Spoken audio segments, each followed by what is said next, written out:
From a man who is now not legally allowed to come within 500 feet of City Hall, this is The Daniel Natal Show.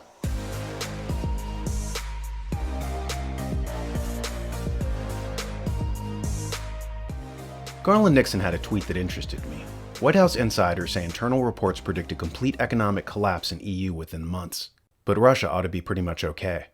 There was no follow-up or context to the chatter he was reporting, but I wonder if it's related to the phenomenon that historians have long known about. When an empire is in decline, its capital never collapses first. It rots from the outside in, like frostbite. To protect your most vital organs, your body shuts down function of your extremities. So in the event of imperial collapse, it's the outlying provinces that fall first before the tsunami sweeps into the homeland. We've done several previous videos on the petrodollar system experiencing decay and possible decline due to the Federal Reserve's hyperinflation. This fact affects everything else. A friend of mine from the Central Bank of Canada sent me a white paper that had just come out from the Fed. It was entitled Measuring Geopolitical Risk by two Italian economists, Dario Caldara and Matteo Iacoviello.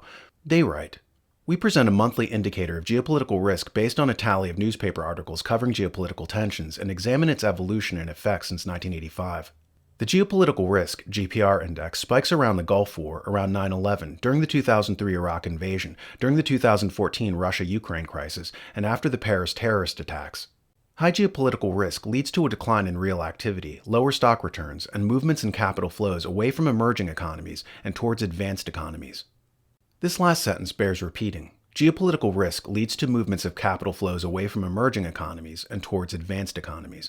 What this means is that if you're a rich guy in Pakistan and a civil war breaks out, you're going to want to get your money out of the country as fast as possible. So the tendency is to transfer it to a safe haven in the West, to a bank in Switzerland or Germany or the United States, for instance. This will be true of instability in various forms, from uprisings in Egypt to calamities in Colombia to insurgencies in Indonesia. All the wealthy people shift their assets from the developing world to the first world. So global instability is beneficial to a Western economic system that's currently hemorrhaging. The more instability that can be induced abroad, the more cash flows into the Western financial system. But there's a cost. The white paper addresses it, saying, "We then turn our analysis to the role that geopolitical risk plays for the macroeconomy. Using vector autoregressive models estimated on U.S. data, we find that an increase in geopolitical risk induces persistent declines in industrial production, employment, and international trade, and that both economic policy uncertainty and consumer confidence enhance the transmission of geopolitical risk shocks. We also document that stock returns experience a short-lived but significant drop in response to higher geopolitical risk. The stock market response varies substantially across industries, with the defense sector experiencing positive excess returns, and with sectors exposed to the broader economy, for instance steelworks and mining, experiencing negative returns." This last line was interesting. Steel and mining will be hurt by inducing global instability. Economist Adam Smith said in 1776 that there were three ways to cultivate the value of land. One was to grow food on it, one was to build houses on it, and one was to engage in mining. Gordon Long said something along these lines when he said there's three ways to create wealth. You can build it, you can grow it, or you can mine it, but you can't print it. Money is not true wealth. It's just a promise of future productivity. It's a claim check. So it's scary that one of the industries hamstrung by global instability is mining. So much tech depends on elements that are mined, like your GoPro camera, your cell phone, the chips that allow your car to run. If you cripple mining, you injure dozens of other industries. So what Wall Street is doing is sabotaging our real economy to get an infusion of monopoly money to stanch their bleeding.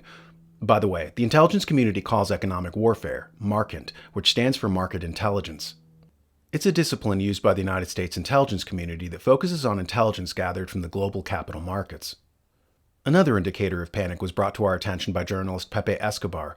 Perhaps channeling the White House staff who were chattering about the coming EU economic collapse, he writes, "If the U.S. goal is to crush Russia's economy with sanctions and isolation, why is Europe in an economic freefall instead? The stunning spectacle of the EU committing slow-motion harakiri is something for the ages. Like a cheap Kurosawa remake, the movie is actually about the Empire of Lies' detonated demolition of the EU, complete with subsequent rerouting of some key Russian commodities exports to the U.S. at the expense of the Europeans. It helps to have a fifth columnist actress strategically placed, in this case astonishingly incompetent European Commission head, Ursula von der Leyen, with a brand new vociferous announcement of an extra sanctions package. Russian ships banned from EU ports.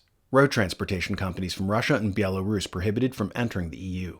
No more coal imports, over 4.4 billion euros a year. That translates in practice to the Empire of Lies shaking down its wealthiest Western clients/puppets. Russia, of course, is too powerful militarily.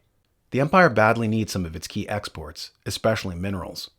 Mission accomplished in this case amounts to nudging the EU into imposing more and more sanctions and willfully collapsing their national economies, allowing the US to scoop everything up.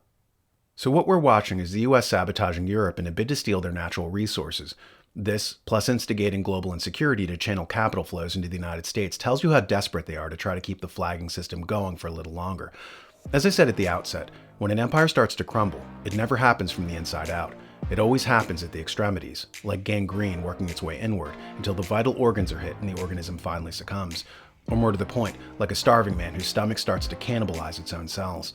A collapsing EU is a bad sign for everyone who still has stock in the American empire, because it presages the fact that the tsunami is sweeping westward. Floaters, grab a life vest. Our freedoms are under attack, yet the loss of freedom is not inevitable. America can be saved, and an informed citizenry can and will make the difference. Join us weekly for episodes of Beyond the Cover, and check out our print magazine too at thenewamerican.com.